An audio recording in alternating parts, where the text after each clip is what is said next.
Boom, hey internets, Jon Phenom, clothing brand mentor, here again with the Supacolor team so we could give you some more best practices for your designs. On this one, we're talking about raster versus vector and exporting your designs for the correct settings so you get the best result for your design transfers. Okay, raster versus vector, what is the difference and what are they? They're basically two different languages that both get you digital imaging or digital graphics at the end of the day. Raster graphics are made of pixels, or you want to think pictures. So Adobe Photoshop is a raster program. So anything that is image heavy or picture based graphics are going to be done with Photoshop. Some of the competitors or alternatives that also use raster graphics are Procreate, GIMP, and Corel Painter. So all of those programs use pixels as opposed to vectors. Now vectors are made out of lines and points, so they're a little bit more exact than pixels. For example, Adobe Illustrator is a vector program, and I always say on my channel, you want to do your main logo for your clothing brand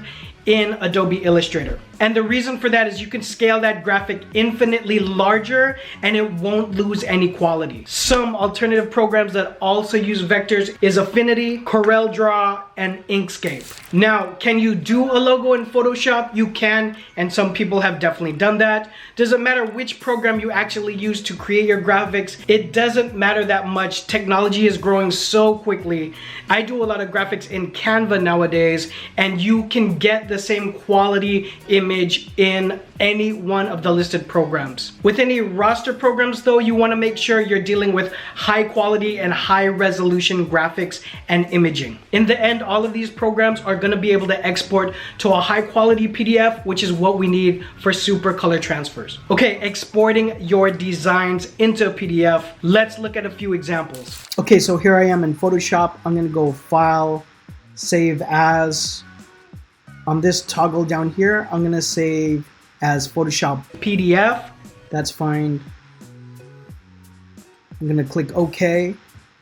And here I'm gonna keep it at high quality print, okay? It's gonna give me the highest quality and the biggest file.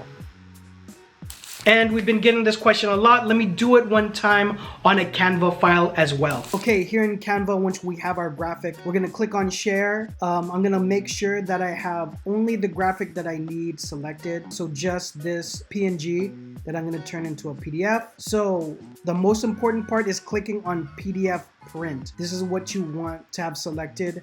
And then if you have the pro version, please click on CMYK. This is a newer feature. RGB is how it would be output. But if you have the pro version, take advantage of the CMYK and then go ahead and click download.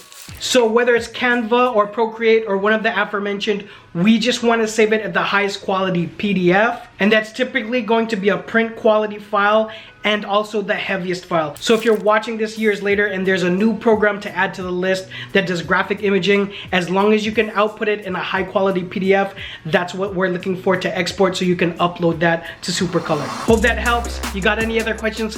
Hit us up at supacolor.com where we help you make it. I'll see you guys on the next one. Peace.